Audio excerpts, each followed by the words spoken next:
Hello everyone, आज हम पढ़ेंगे एक्सरसाइज 1.3। क्वेश्चन लिखा हुआ है 6 number question. Look at several example for of rational number in the form p by Q.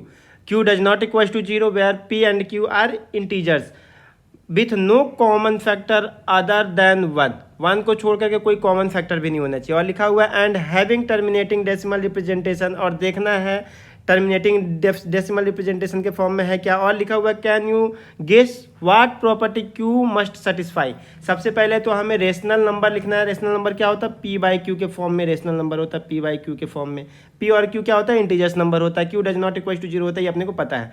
For example हमने लिखा 1/2 लिख दिया, 1/2। अगर इसको डेसिमल के फॉर्म में लिखें तो लिख सकते हैं 0.5। आप बस समझते जाइए। और लिखा हमने, मान लीजिए फॉर एग्जाम्पल 1/3, तो इसको डेसिमल में चेंज करेंगे तो लिख सकते हैं 0.333। ये चलता जाएगा, खत्म नहीं होगा।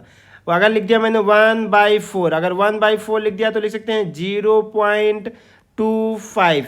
0.25 अगर लिख दिया फॉर एग्जाम्पल 1/5 तो आपको मिल रहा होगा 0.2। क्या मिल रहा होगा? 0.2। इसको अगर आप देख पा रहे हैं, अगर Q हमने लिया 2 तो आया क्या?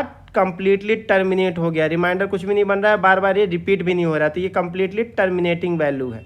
अगर हमने लिया 3 तो एक कंप्लीटली टर्मिनेट नहीं हो रहा, 3 3 3 रिपीट होते जा रहा है। अगर हमने 4 लिया तो कंप्लीटली टर्मिनेट है, 5 लिया तो कंप्लीटली टर्मिनेट हो रहा है। ये 4 को लिख सकते हैं 2 × 2। तो आप देख पा रहे हैं, अगर Q हम ले रहे हैं, सपोज कीजिए Q ले रहे हैं 2, तो वैल्यू टर्मिनेट हो जा रही है, कंप्लीटली टर्मिनेटिंग वैल्यू आ रही है। अगर ले रहे हैं 5 तो वैल्यू कंप्लीटली टर्मिनेट हो रही है। या 2 का मल्टीपल 2 × 2 × 2 ले रहे हैं, यानी 2 की पावर में m ले रहे हैं तो भी वैल्यू टर्मिनेटिंग आ रही है। और 5 के पावर में m ले रहे हैं तो भी वैल्यू टर्मिनेटिंग आ रही है। अगर सपोज कीजिए मैंने लिखा 1/10, तो इसको लिख सकते हैं क्या? 0.1। इसका मतलब ये है 10 को क्या लिख सकते हैं? 2 × 5। 2 × 5 यानी अगर चाहें तो 2 की पावर में m × 5 की पावर में m, अगर ऐसा आ जाए डिनोमिनेटर में Q में, तो भी वैल्यू कंप्लीटली टर्मिनेट आएगी। तो हमने देख लिया कि अगर Q हमें ऐसा मिल रहा है 2, 5 या 2 × 2 × 2, यानी 2 की पावर में m के फॉर्म में, 5 की पावर में m के फॉर्म में, या 2 × 2 की पावर में m × 5 की पावर में m, अगर ऐसा क्यों मिल रहा है तो वैल्यू कैसी आएगी? टर्मिनेटिंग आएगी। हमेशा याद रखिए, वैल्यू कैसी आएगी? टर्मिनेटिंग आएगी। फॉर एग्जाम्पल अगर कोई एक बड़ा नंबर हम ले, सपोज कीजिए, तो एक बड़ा नंबर लेते हैं। देखिए, आप बताइए कि इसको हम बिना सॉल्व किए ही आप देख करके बता सकते हैं वैल्यू टर्मिनेटिंग होगी, नॉन टर्मिनेटिंग होगी। जैसे हमने फॉर एग्जाम्पल लिखा 2 3 4 6 बाई, हमने लिखा सपोज कीजिए 6 to 5। जब आप देख रहे होंगे Q नीचे नीचे डिनोमिनेटर देख रहे होंगे तो 6 to 5 को लिख सकते हैं क्या? 25 × 25। इसी को लिख सकते हैं 5 × 5 × 5 × 5। इट मीन दैट 5 की पावर में लिख सकते हैं 4। ये लिख सकते हैं 5 4 टाइम रिपीट है, तो इसका मतलब है डिनोमिनेटर Q की वैल्यू लिख रही है 5 की पावर में 4, यानी 5 की पावर में m आ रहा है, इस फॉर्मेट में आ रहा है। तो वैल्यू कैसी होगी? ये किस डेसिमल एक्सप्रेशन में इसको चेंज करेंगे तो कैसा होगा?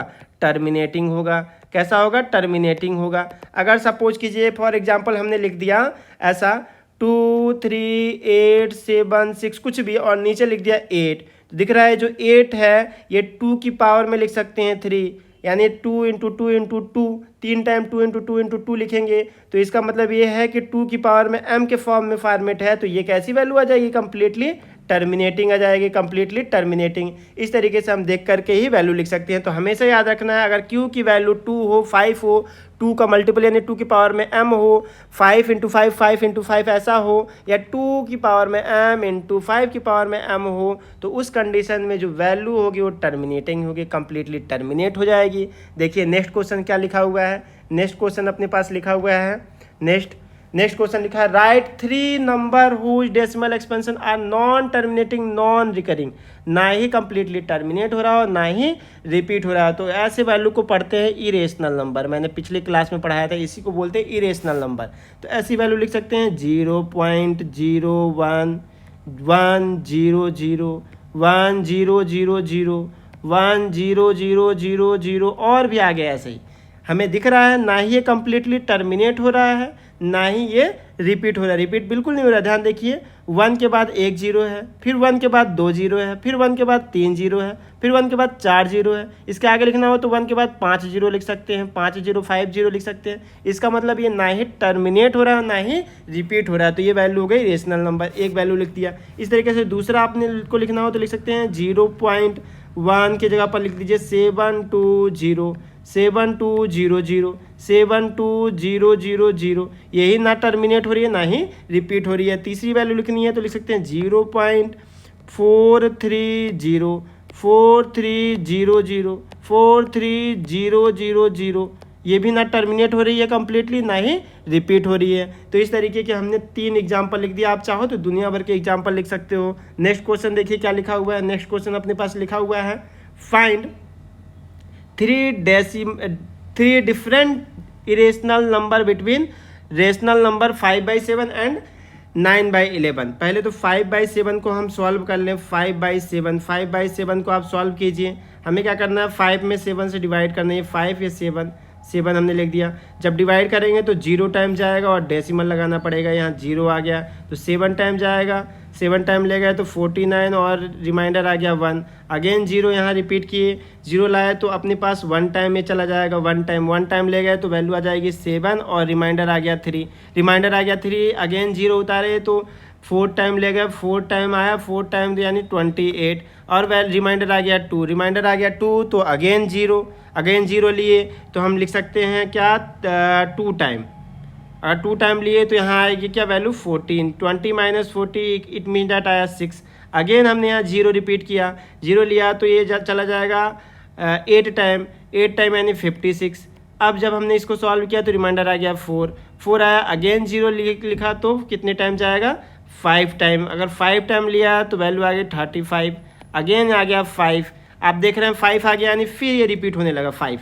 0 लिखेंगे तो कितने टाइम जाएगा 7 टाइम। ये देखिए वैल्यू रिपीट हो रही है तो इसको लिखने की ज़रूरत नहीं है। इसको लिख सकते हैं 5/7 की वैल्यू आ रही है 0.71428 ये बार बार रिपीट हो रही है, आगे भी रिपीट होती चली जाएगी। ये हमने लिख दिया। इसी तरीके से आप 9/11 सॉल्व कर लीजिए। यहीं कहीं लिख देते हैं 9/11। ये 9/11 जब आप सॉल्व करेंगे तो यहाँ लिख देते हैं 9/11।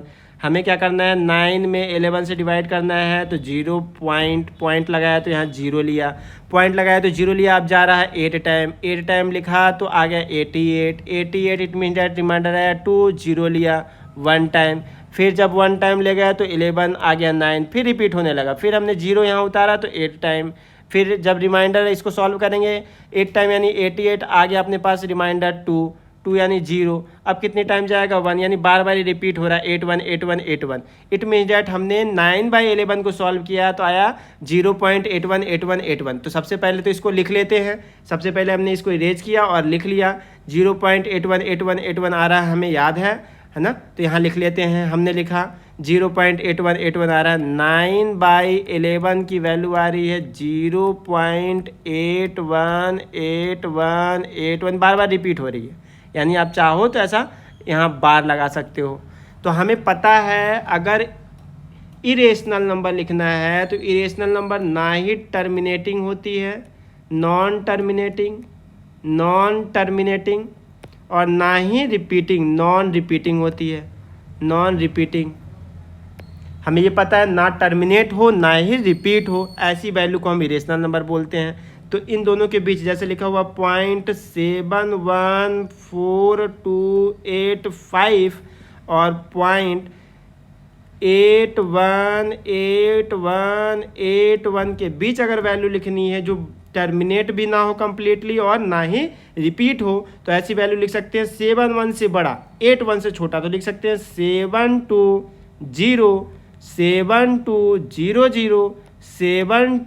72000 आगे भी एज इट इज। इसका मतलब ये जो वैल्यू हमने लिखा है ना ही कम्प्लीटली टर्मिनेट हो रहा है और ना ही कम्प्लीटली रिपीट हो रहा है। अब रिपीट नहीं हो रहा, देखिए 7.72 के बाद 0 आ रहा है, 72 के बाद 2 0 आ रहा है, 72 के बाद 3 0 आ रहा है।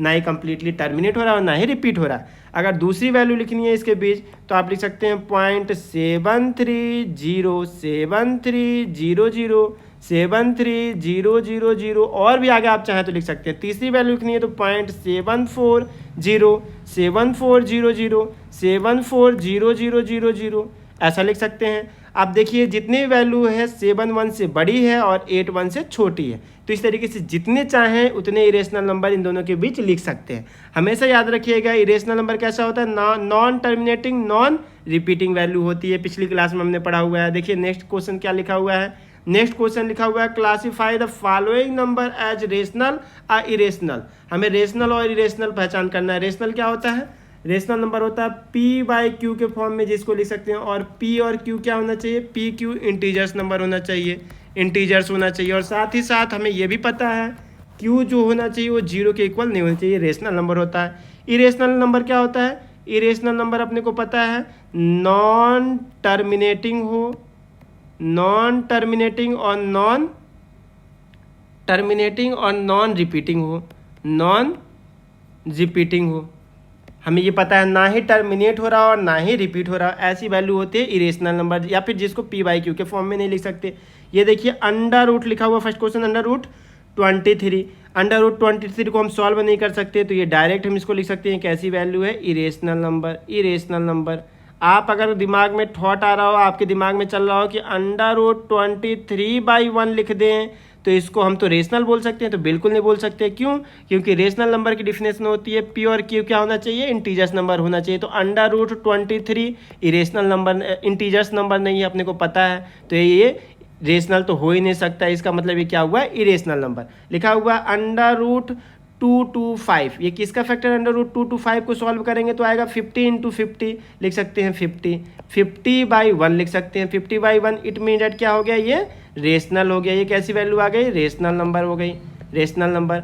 अब बारी है इसको देखिए, ये लिखा हुआ है 0.3796, आपको देख रहा है कंप्लीटली ये 0.3796 से कंप्लीटली क्या हो रहा है, टर्मिनेट हो रहा है, कंप्लीटली टर्मिनेट हो जा रहा है। हमें पता है इरेशनल नंबर कैसा होता है, ना ही टर्मिनेट हो रहा होता है, नॉन टर्मिनेटिंग और नॉन रिपीटिंग। तो ये देखिए कंप्लीटली टर्मिनेट हो जा रहा है, तो इसका मतलब क्या है, ये कैसा वैल्यू है, ये रेशनल नंबर है। अगर नॉन टर्मिनेटिंग होती तो नॉन रिपीटिंग वाला कंडीशन चेक करते, कंप्लीटली टर्मिनेट हो रहा है, 0.3796 आ रहा है, इसके आगे की वैल्यू नहीं गिवन है, तो इसका मतलब ये रेशनल नंबर होगा। नेक्स्ट क्वेश्चन लिखा हुआ है देखिए 7.48478 है, देखिए 478 बार बार रिपीट हो रहा है। हमें इरेशनल नंबर का कंडीशन पता है, ना ही टर्मिनेट हो और ना ही रिपीट हो।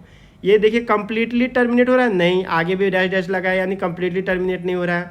अब दूसरा कंडीशन हमें चेक करना, नॉन रिपीटिंग हो, ना ही रिपीट हो रहा हो, लेकिन ये रिपीट हो रहा है 478 बार बार रिपीट हो रहा है, तो इसका मतलब ये इरेशनल नंबर तो नहीं है, इरेशनल नंबर तो नहीं है। तो ये कैसा नंबर है, ये रेशनल नंबर हो जाएगा। क्यों, क्योंकि हमें दिख रहा है ये इरेशनल नहीं है, तो कैसा होगा, रेशनल नंबर होगा। नेक्स्ट क्वेश्चन लिखा हुआ है 1.01, देखिए 01 100 10001, फिर 10001, यानी आप दिख रहा है 1 के बाद 1 0, 1 के बाद 2 0, 1 के बाद 3 0। ये कंप्लीटली टर्मिनेट तो नहीं हो रहा है, नॉन टर्मिनेटिंग है। और दिख रहा है ये साथ ही साथ नॉन टर्मिनेटिंग के साथ साथ ना ही रिपीट हो रहा है, रिपीट नहीं हो रहा है। ध्यान से देखिए 1 के बाद 1 0 है, 1 के बाद 2 0 है, 1 के बाद 3 0 है, रिपीट थोड़ी हो रहा है। तो इसका मतलब ये नॉन टर्मिनेटिंग है और नॉन रिपीटिंग है। तो इसका मतलब ये कैसा नंबर हुआ, ये हो गया इरेशनल नंबर। ये कैसा हो गया, इरेशनल नंबर। तो ये देखिए ना ही टर्मिनेट हो रहा है, ना ही रिपीट हो रहा है, तो वैल्यू कैसे हो गई, इरेशनल नंबर। आज की क्लास में इतना ही। जब नेक्स्ट क्लास में मिलेंगे तो हम आपसे डिस्कस कर रहे होंगे एक्सरसाइज 1.4। तब तक के लिए all the best, thank you.